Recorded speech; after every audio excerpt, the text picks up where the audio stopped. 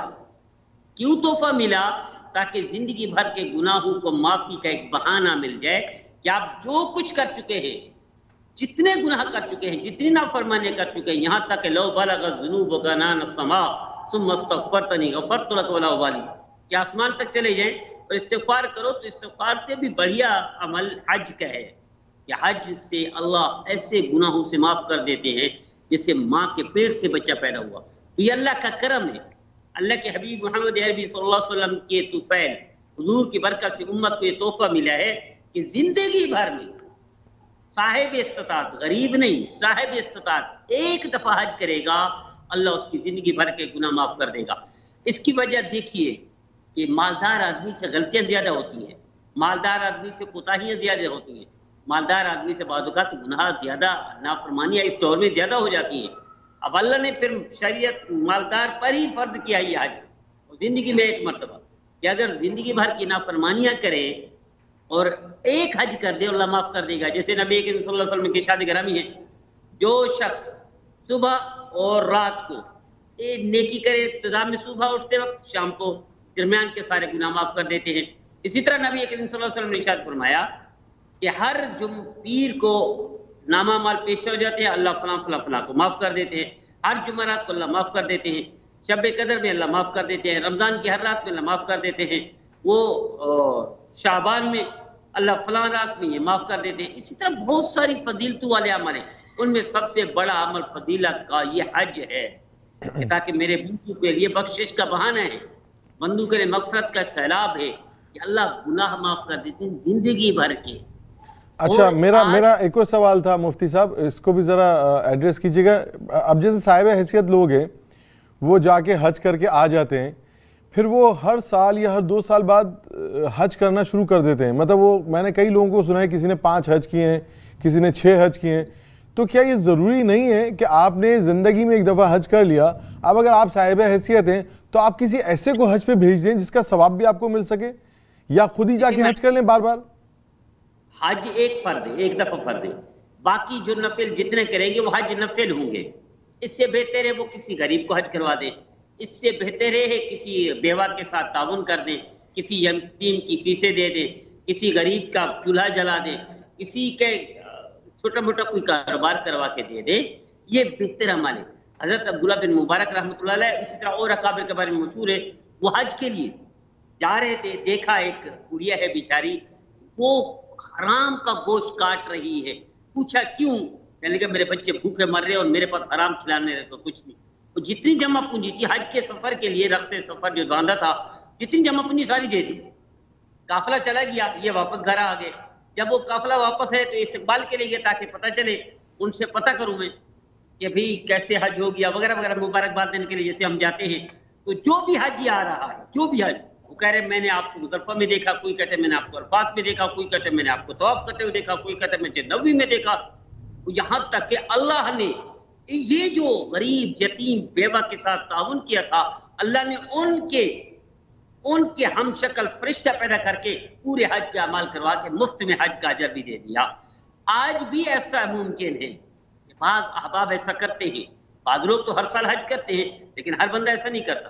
اچھا دوسرا ایک اور سوال یہ تھا کہ مفتی صاحب حج جو ہم کرنے جاتے ہیں تو اس میں جو پیسے ہوتے ہیں جو ہم جمع پونجی بناتے ہیں اپنی، وہ کون سا پیسہ ہے جس سے حج جائز ہو سکتا ہے اور کون سا پیسہ ہے جس سے حج ناجائز ہو سکتا ہے؟ ہاں یہ ہے کہ آج کل عاصم صاحب بڑی غلطی ہو رہی ہے کہ لوگ حلال کے پیسے سے حج نہیں کرتے. رشوت کا پیسہ، حرام کا پیسہ، سود کا پیسہ، لوٹ مار کا پیسہ، اس سے حج کرتے ہیں. اس سے حج نہیں ہوگا، فرض ادا نہیں ہوگا. یہ اگر اس سے کوئی زکوٰۃ بھی دے زکوٰۃ ادا نہیں ہوگی. یہ کوئی صدقہ کرے صدقہ نہیں ہوگا. جو اللہ کے راستے میں دے وہ قبول نہیں ہوگا. یہ تو حرام کا پیسہ ہے، یہ رشوت کا پیسہ ہے، یہ ناجائز پیسہ ہے، یہ سود کا پیسہ. اس پر کوئی عبادت کا کوئی تعلق نہیں ہے.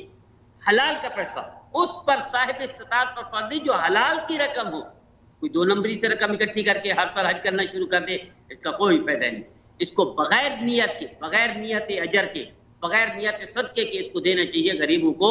اس سے حج نہیں ہو سکتا. حج اوریجنل خالص جو اللہ نے حلال کی رقم دی ہے اس سے حج فرض ہوگا. اس سے کرے گا تو حج فرض نہیں ہوگا, ادا نہیں ہوگا. حج ادا وہی ہوگا جو اس کا حلال کا پیسہ ہے.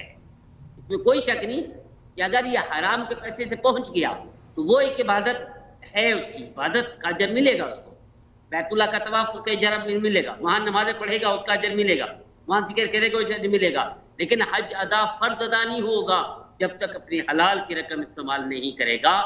نیت اس کی جو عبادت کرے گا وہ عبادت کا کھانا الگ ہے, حرام کا گناہ الگ ہے, فرما برداری کا کھانا الگ ہے, نافرمانی کا کھانا الگ ہے.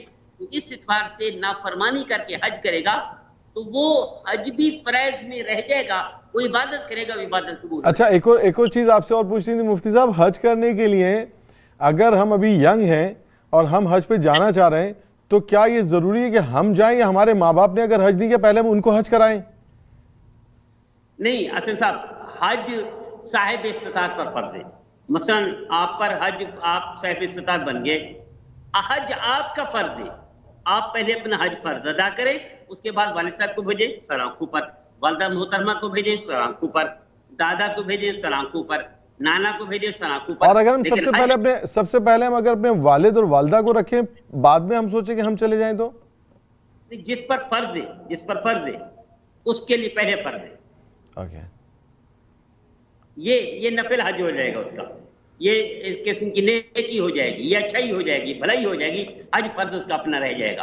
نہیں, جیسے مفتی صاحب ابھی آپ نے بتایا نا کہ ایک صحابہ کرام انہوں نے ساری جمع پونجی تھی ان کے پاس, انہوں نے کسی اور کو حج پہ بھیج دیا تو انہیں وہاں پہ وہ درجات مل گئے. تو ہمارے پاس بھی اگر پیسے جمع ہیں, ہم اگر اپنے ماں باپ کو بھیج دیں کیونکہ ابھی وہ صاحب استطاعت نہیں, وہ ہم پہ ڈیپینڈ کرتے ہیں, تو کیا لیکن اپنا حج فرض رہ جائے گا. ہمیں پھر بعد میں کرنا ہوگا؟ بہتر یہ ہے کہ پہلے کرے. اچھا, اور ہاں پہلے کرے, کیونکہ ہر فرض پر اسی پہ ہے. حج فرض اسی پر ہے تو اسی کی ادائیگی ہوگی تو یہ کرے گا. والدین کو بھیجے, اگر ساتھ والدین کو بھیج دے سر آنکھوں پر, دگنا تگنا چگنا اجر ہے, یا بعد میں بھیج دے تو بھی اجر ہے. ہاں البتہ گنجائش ہے, حج فرض اسی پر ہے, یہ پہلے والدین کو بھیج دے, حج ان کا ادا ہو جائے گا, ان کو اجر مل جائے گا. اس کو کروانے کا اجر مل جائے گا, انہیں کرنے کا اجر مل جائے گا. یہ بعد میں کر لے یہ بہتر ہے, کر سکتا ہے, گنجائش ہے, لیکن فرض حج رہے گا اس پر. اچھا, دوسرا جو لوگ عمرے کرتے ہیں مفتی صاحب, اور وہ ہر رمضان میں یا سال میں 2-2 3-3 دفعہ عمرے کرتے ہیں, اس کے بارے میں کچھ بتائیے. عمرے مطلب 1-2 دفعہ اگر عمرہ کر لیا تو میرا اصل میں پوائنٹ آف ویو یہ ہے کہ جو دوسرے لوگ ہیں جو صاحب استعداد نہیں ہیں, وہ جا نہیں پاتے, تو میرا خیال ہے کہ ہمیں ان کو زیادہ بھیجنا چاہیے. عمرے آپ بتائیں گے ذرا, عمرے کتنے فرض ہیں ہم پر؟ دیکھا اصل میں یہ عشق کی بات ہے. جو بندہ ایک دفعہ جاتا ہے نا آصف صاحب, اس کا دل کرتا ہے بار بار, وہ دیوانہ وار دوڑنے کو, بھاگنے کو دل کرتا ہے, اڑ کر جانے کو. جس نے نہیں دیکھا اس کے یہ اشتیاق, یہ محبت, یہ عشق نہیں ہوتا. جب دیکھ لیتا ہے تو پھر بندہ کہتا ہے میں بار بار جاؤں. چین نہیں آتا, سکون نہیں ملتا, روحانی سکون پھر وہاں ملتے ہیں. البتہ بہتر یہ ہے کسی نے حج کر لیا, عمرہ کر لیا, کسی اور کو بھیج دے, کسی اللہ والے کو بھیج دے, کسی نیک آدمی کو بھیج دے, بہن کو بھیج دے, بھائی کو بھیج دے, دادا کو بھیج دے, نانا کو بھیج دے, والد کو بھیج دے, والدہ کو. بہتر یہ ہے. اور یہ بھی کر سکتا ہے کہ اس پیسے سے جو یہ بار بار عمرے کر رہا ہے نیکی کرے. البتہ یہ میرا ذاتی تجربہ ہے, جو لوگ حج عمرے زیادہ کرتے ہیں وہی لوگوں کے ساتھ اچھائی بھی زیادہ کرتے ہیں, کوئی لوگوں کے ساتھ نیکی بھی زیادہ کرتے ہیں, کوئی لوگوں کے ساتھ تعاون بھی زیادہ کرتے ہیں, کوئی لوگوں کو صدقہ زکات بھی زیادہ بانٹتے ہیں جو بار بار حج عمرے کرتے ہیں. جو حج عمرے بار بار نہیں کرتے وہ میرا ذاتی تجربہ ہے. یہ تجربہ ہے, مشاہدہ کہتے ہیں اس کو, تجربہ کہہ دیں. جو مشاہدہ زیادہ کہہ سکتے ہیں, تجربہ کم کہہ سکتے ہیں, تو مشاہدہ تجربہ دونوں ملا لیں. جو زیادہ حج عمرے کرتا ہے وہی زیادہ نیکی بھی کرتا ہے, بھلائی بھی کرتا ہے اس بندوں کے ساتھ. بڑھیا بات ہے, حج عمرے بھی کرتا رہے اور ساتھ ساتھ لوگوں کو حج عمرے بھی کرواتا رہے, یا لوگوں کے ساتھ اچھائی بھلائی بھی کرتا رہے. کسی کو راشن دلا دیا, کسی کو کپڑے دلا دیے, کسی کی فیسیں ادائی کر دی, کسی کے بل ادا کر دیے, کسی کے مکان کے کرایہ دے دیا, کسی کے ساتھ تعاون کرتے. جو وہی لوگ زیادہ تعاون کرتے ہیں جو اللہ کے رسول سے محبت کرتے ہیں. اچھا مفتی صاحب, میرا سوال پھر وہی تھا, حج فرض کیا گیا تھا تو کیوں؟ یہ دیکھیے اللہ کے احکام وہ ہے, اس کو عقل سے نہیں ناپا جاتا, اس کو فلسفہ یا منطق سے نہیں دیکھا جاتا. اس کو اپنے کسی بس اللہ نے مثلا نماز فرض کر دی، اللہ کا کام ہے، اللہ کے رسول کا کام ہے. مسلمان کا کام یہ ہے کہ سر خم تسلیم سر جھکا دے. اللہ نے کہا حج مالدار پر حج فرض ہے. ایک قسم کی جیسے زکوٰۃ ہم دیتے ہیں سال میں ایک دفعہ مال پاک ہو جاتا ہے، اسی طرح زندگی میں ایک دفعہ حج ہے، اس سے بھی مال پاک ہو جاتا ہے. ایک تو مال کی پاکی ہے، دوسرا بندے کے گناہوں کی بخشش ہے، تیسرا اللہ یاد آ جاتے ہیں، اور اسی طرح اس کی وجہ سے پوری دنیا کے مسلمان جو اکٹھے ہوتے ہیں وہ ایک دبدبہ آتا ہے، ایک ڈسپلن آتا ہے بندوں میں، نظم و ضبط ہے مسلمانوں میں، اثار کا جذبہ وہ آتا ہے. اس کے کئی پہلو ہیں جس کی وجہ سے حج فرض کیا اللہ نے. اللہ یہ جیسے وہاں عرفات میں اکٹھے ہوتے ہیں پوری امت کو اکٹھا فرمائے، جیسے بیت اللہ میں اکٹھے ہوتے ہیں اللہ پوری امت کو اسی طرح اتحاد اتفاق عطا فرمائے، اور اسی طرح اثار و جذبہ خیر کا بھلائی کا اللہ ڈال دے. تھینک یو جی، بہت بہت شکریہ مفتی صاحب. آج ہم نے حج پہ بات کی اور آپ نے بہت مفید معلومات ہمیں دیں کہ کن پیسوں سے حج ہو سکتا ہے اور کن پیسوں سے نہیں ہو سکتا. تو اگلے پروگرام تک کے لیے ہم آپ سے اجازت چاہیں گے. اللہ حافظ مفتی صاحب. فی امان اللہ. السلام علیکم ورحمۃ اللہ وبرکاتہ. تو یہ تھے مفتی اختر حسین بھاولپوری صاحب، اور آپ نے ابھی سنا حج کے بارے میں جو کچھ انہوں نے کہا. تو میں ہوں آپ کا میزبان عاصم علی، اور آپ پروگرام دیکھ رہے ہیں رمضان کریم ود عاصم علی، جو کہ صرف اور صرف ای آواز ٹیلی ویژن پہ آپ کو نظر آئے گا. اگر آپ دیکھنا چاہتے ہیں تو، اور ہمارے ساتھ تعاون کیا ہے امیڈیٹ رسپانس سروسز نے. تو اگلے پروگرام تک کے لیے ہمیں بھی اجازت دیجیے، پھر ملاقات کرتے ہیں. اللہ حافظ. Looking to hire a security company to prevent theft, vandalism, or damages to your property?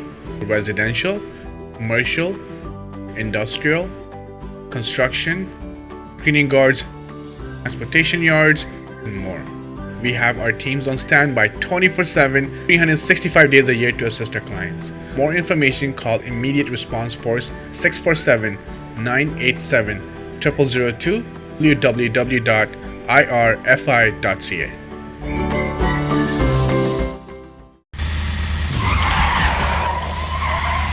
اگر آپ کا کوئی بھی کار ایکسیڈنٹ ہوتا ہے تو آپ کو ایک بہترین لائر کی ضرورت ہوتی ہے، اور ہمارے ساتھ موجود ہیں چیمپئن ڈیوڈ ہموفارب. Hi, I'm David Himmelfarb, managing partner of Himmelfarb Brzezinski LLP.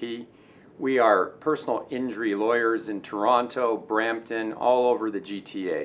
And we speak your language. We have a wonderful community liaison, Anjum Qureshi. آپ کا کوئی بھی کار ایکسیڈنٹ ہوتا ہے ہمیں کال کریں 416-570-0157. Are you looking for a job? One of the fastest growing industries, security guard industry. In order to work as a security guard in Ontario, you have to complete a 40-hour basic security guard course. The course consists of 32 hours of security guard training and 8 hours of in-class emergency first aid and CPR training. To find out more information at 647-987-0002 and jumpstart your security career. Immediate Response Force also helps with job placement.